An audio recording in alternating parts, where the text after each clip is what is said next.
This story starts with a 14-year-old girl who has been called Choi in the media. One day in June of 2003, Choi was trying to call her friend on the phone when she made a mistake and dialed the wrong number. The person on the other end of the line was a boy around her age, and after apologizing for dialing the wrong number, the two actually got to talking.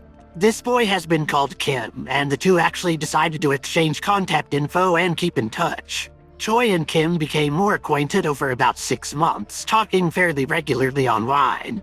While Choi felt like the two had become pretty good friends, she didn't really know who Kim was behind the scenes.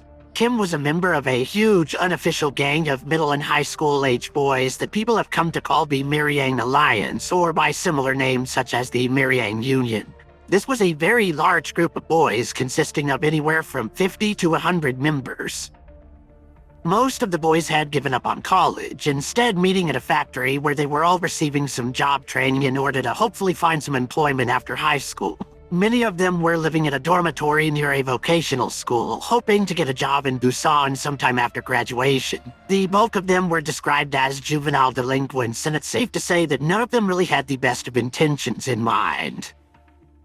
An official from the Gyeongnam Provincial Office of Education has said about kids like this: for high school seniors in the humanities who had difficulty entering college, the schools entrust education to vocational schools, and the vocational schools control them. But it is practically difficult to control them after school.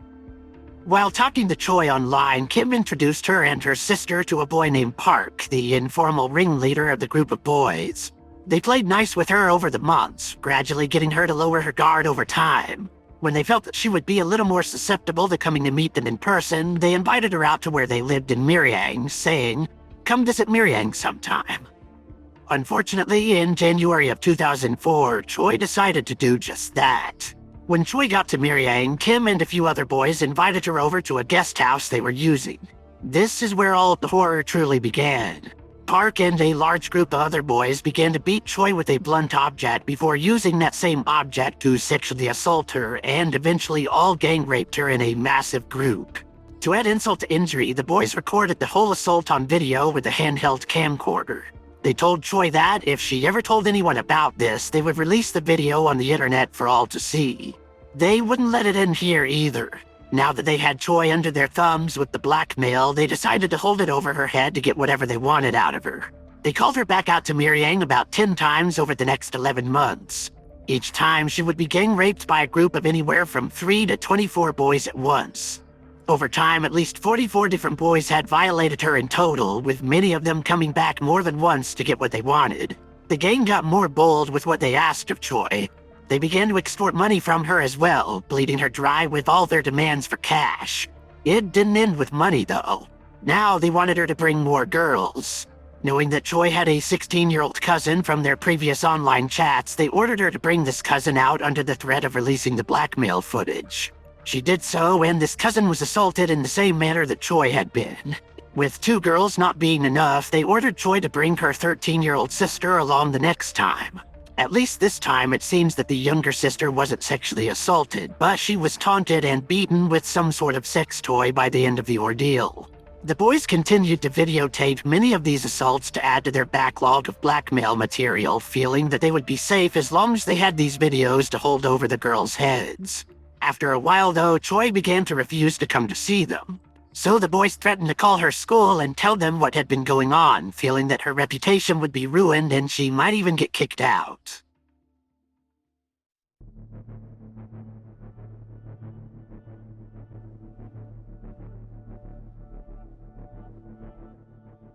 Eventually, Choi's cousin told her mother what had been happening.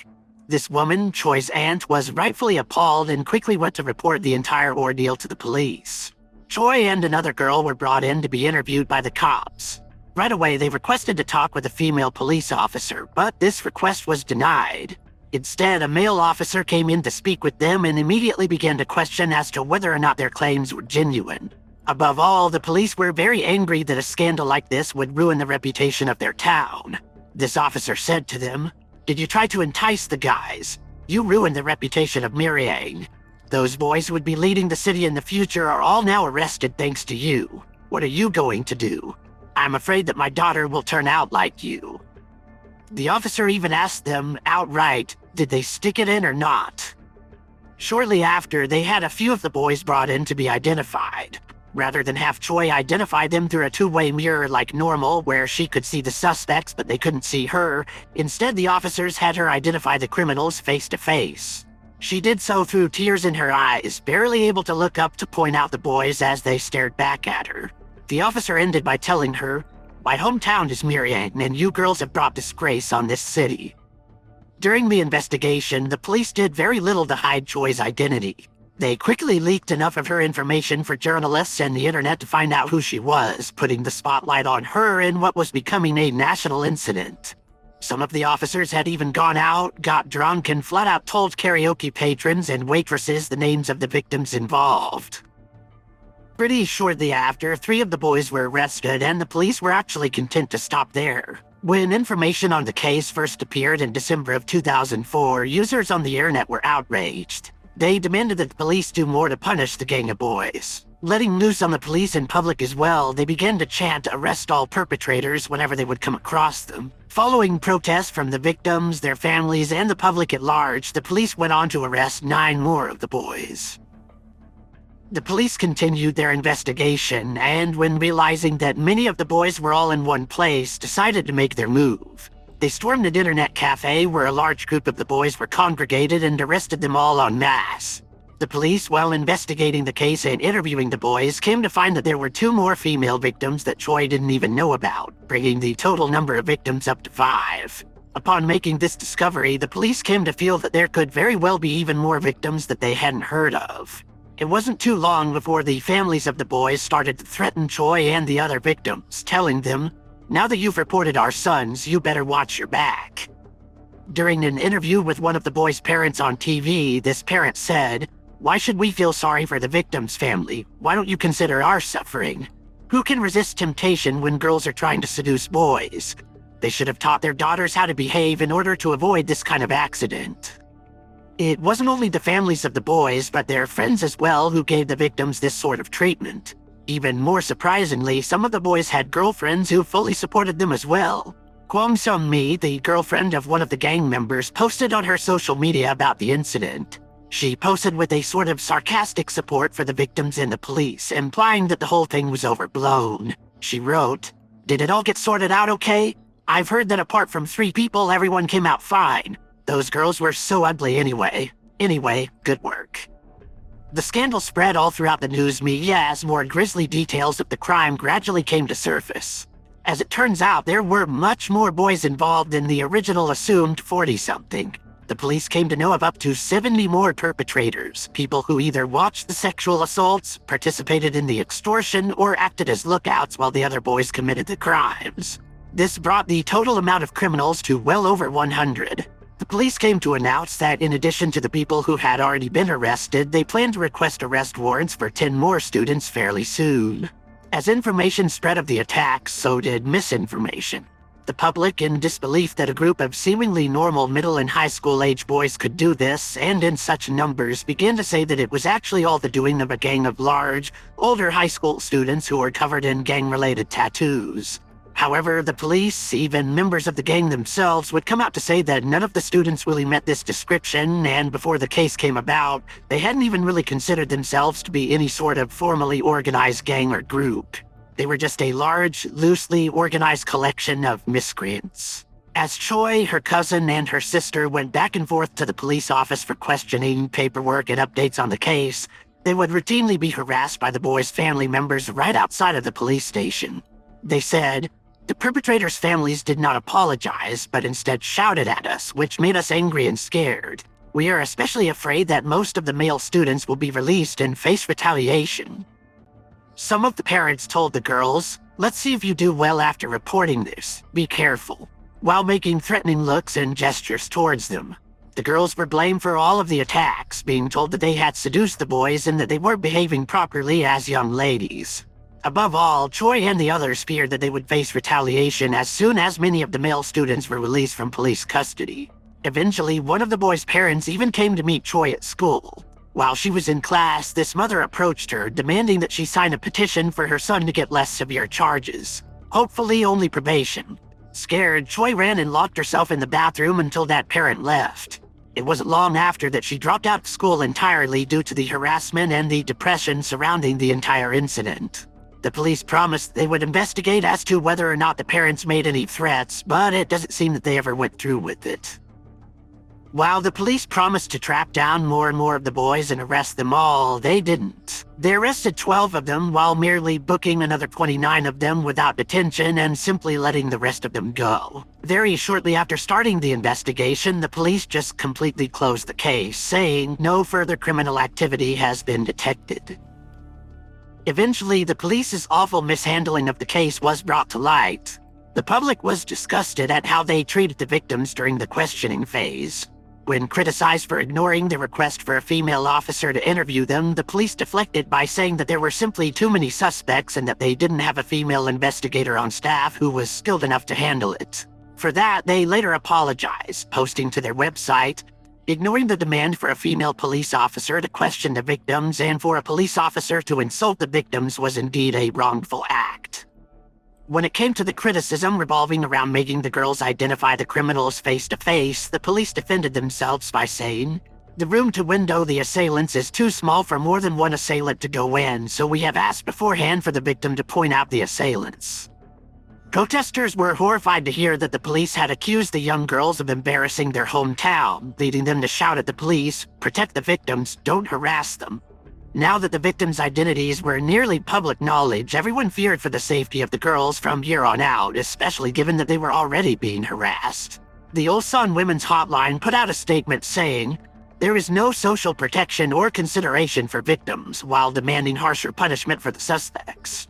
A lawyer came out and said that he would offer pro bono legal help to all 3 of the girls in court, bringing a woman on staff with him just to comfort them. The Miryang Police Department went on to replace 9 of their 13 detectives, holding them responsible for the awful handling of the case and the terrible PR nightmare they had caused. The police chief, Jong Soo-il, posted on the police station's website, "I apologize for causing concern to the citizens due to the unfortunate incident involving some students in the Miryang area. We will strengthen our school violence prevention activities in the future and make every effort to prevent such incidents from happening again." The officer that accused the girls of embarrassing the city of Miryang was given what has only been called a grave disciplinary punishment by the police station. Over about a year, of the 44 boys that were found to have taken part in these sexual assaults, only about 10 of them were actually recommended by the prosecutors to receive sentencing. A further 20 of them were just sent to juvenile detention centers. However, after some time, it began to become clear that none of them were going to face any sort of punishment. This is because, due to laws at the time, in order for these criminals to receive punishment, the victim would have to press charges themselves, which Choi did not do.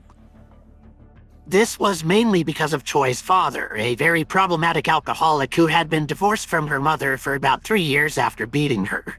He retained the parental rights in the family and came to convince Choi to take a deal. They would take a large sum of money, about 45 million won, about $32,000, to reach a settlement with the boys' parents in order not to press charges. Sadly, Choi didn't end up even seeing a fraction of the money. Instead, her father used 15 million won to go towards buying a house in Ulsan, while the rest of the money was fought over by the other adults in the family and taken by their relatives to treat themselves. Choi ran away from home, reuniting with her mom somewhere down the road. Eventually, custody of her and her sister was given back to the mother. They began going to school in a different region, but unfortunately they couldn't escape the boys' parents who continued to harass them even in an entirely different city. Later on, Choi's father died of alcohol poisoning. Choi's mental health quickly deteriorated as her life was in shambles, leading to her having to get psychiatric care and even be hospitalized on multiple occasions.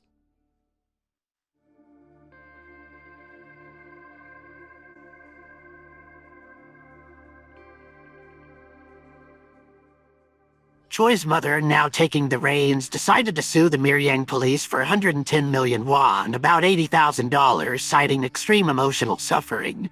The court felt that this was fully justified and ruled in favor of Choi's family. Initially, the courts had only found the police guilty of leaking the victim's information, and they were ordered to pay 50 million won, about $36.5 thousand, to the family.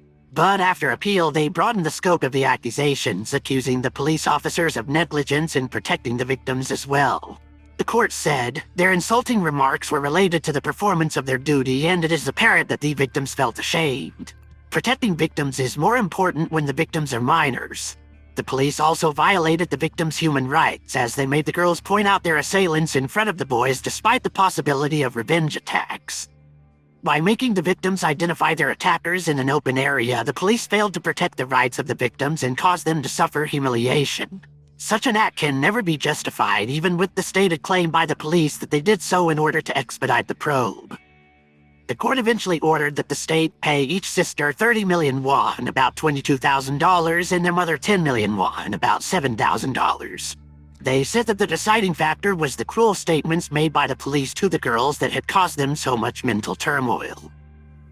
When it came to the actual criminals, the prosecutors either dropped their charges entirely or subbed them off to juvenile courts who just did nothing. While originally they wanted some of them to go to prison for about 4 years, this just never happened. Given that a number of them had either gotten into college or found jobs during this time, the prosecutor simply refused to press charges against them. In the end, every single one of them got off completely scot-free.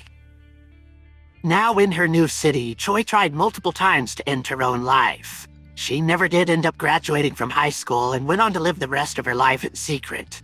It isn't really known how she lived her life after she decided to go off the grid. She even fell out of touch with her own lawyer himself as she went into hiding and completely shut herself off from the rest of the world.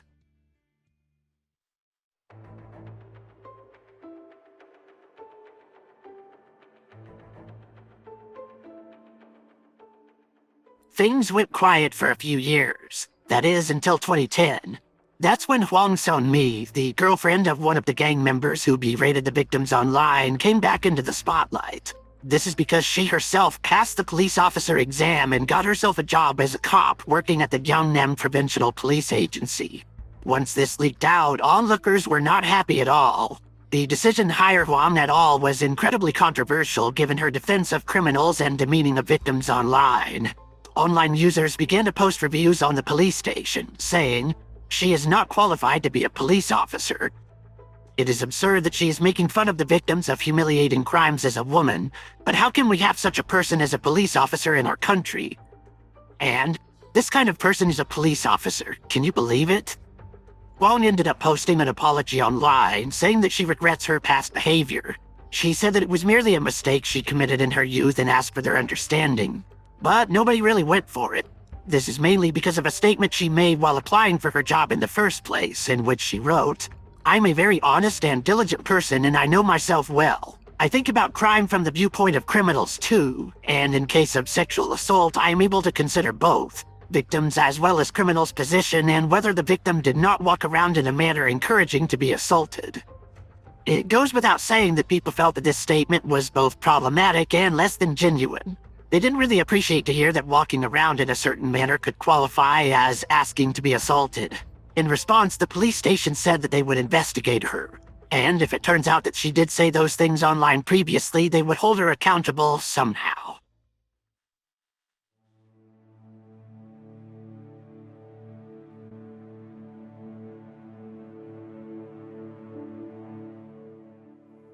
Years and years came to pass, and it really seemed like the entire case was over. However, there was one person out there who never forgot. In 2004, this person was still strongly in the belief that the Miryang boys deserved to face some sort of justice. If that wasn't going to be done in a court of law, it was going to be done in the public court of opinion. This person decided to anonymously create a YouTube channel, one that they called Abyss Vault. This person, who I'll refer to as Abyss, began by posting a video exposing one of the Miryang boys, one that he called Shin. Shin, since the incident, had changed his name and moved to a new city, where he got a job selling cars. After this video was released, Shin quickly deleted his Instagram page and went off the grid.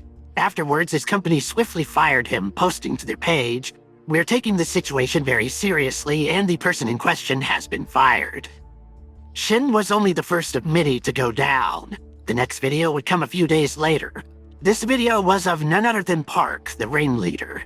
Ever since the incident happened, Park actually lived a happy, normal life. He had gotten married, had a daughter, and opened up a restaurant with his family.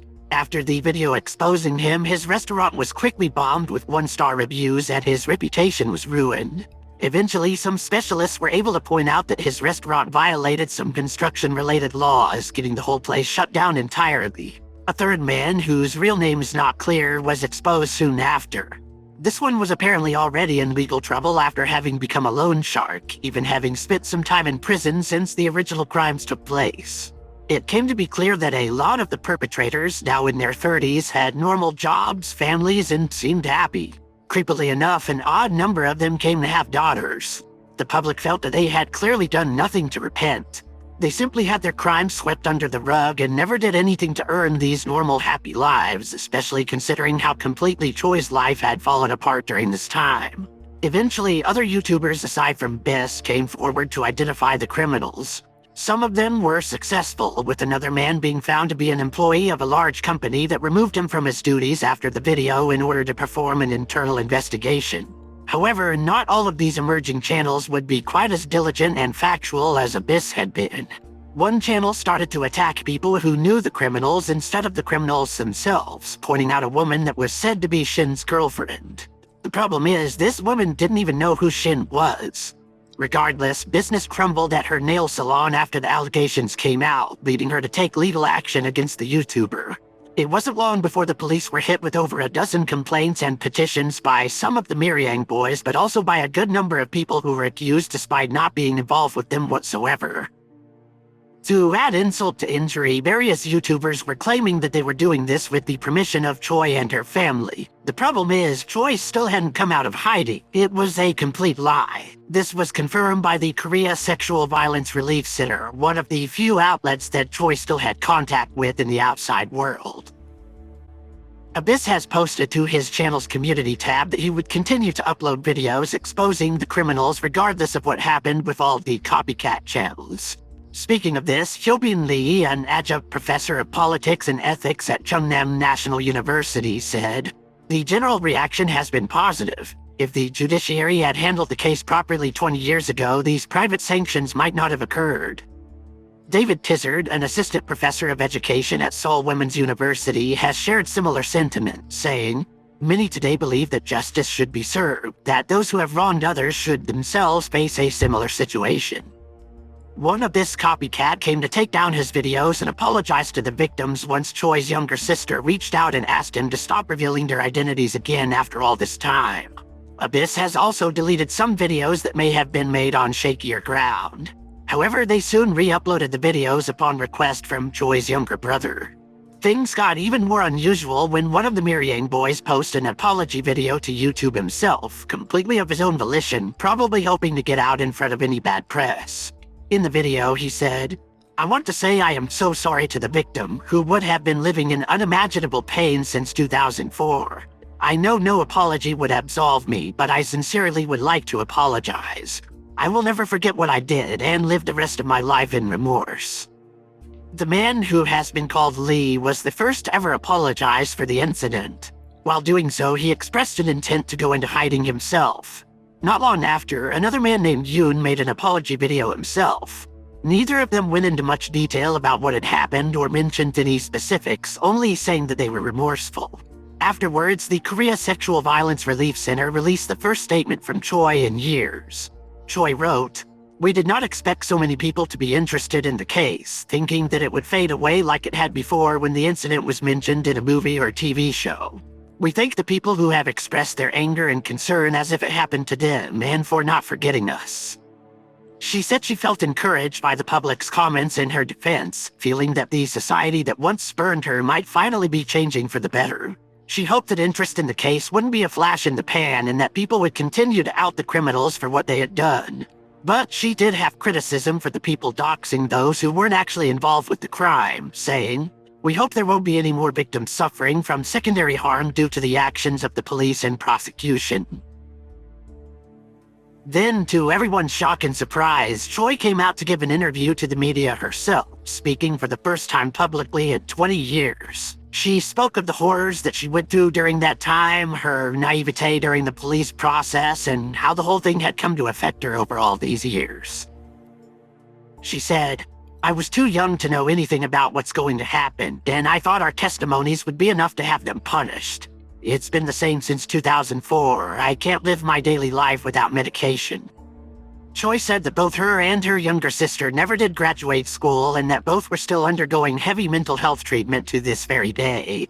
She said that, for a while, she had assumed that the perpetrators in her case were going to be punished. The last she heard, many of them were going to trial after all. It wasn't until much later that she found out nothing had happened to any of them. She said that she and her sister both still feared retribution from the men, especially now that they were being doxxed online. She said, "We're still living in hell, and it was frightening." Reflecting on her life, she ended by saying, "I can't even remember what my dreams were. I just want my mom, my brother, and my sister, who suffered so much because of me, to be free from this nightmare."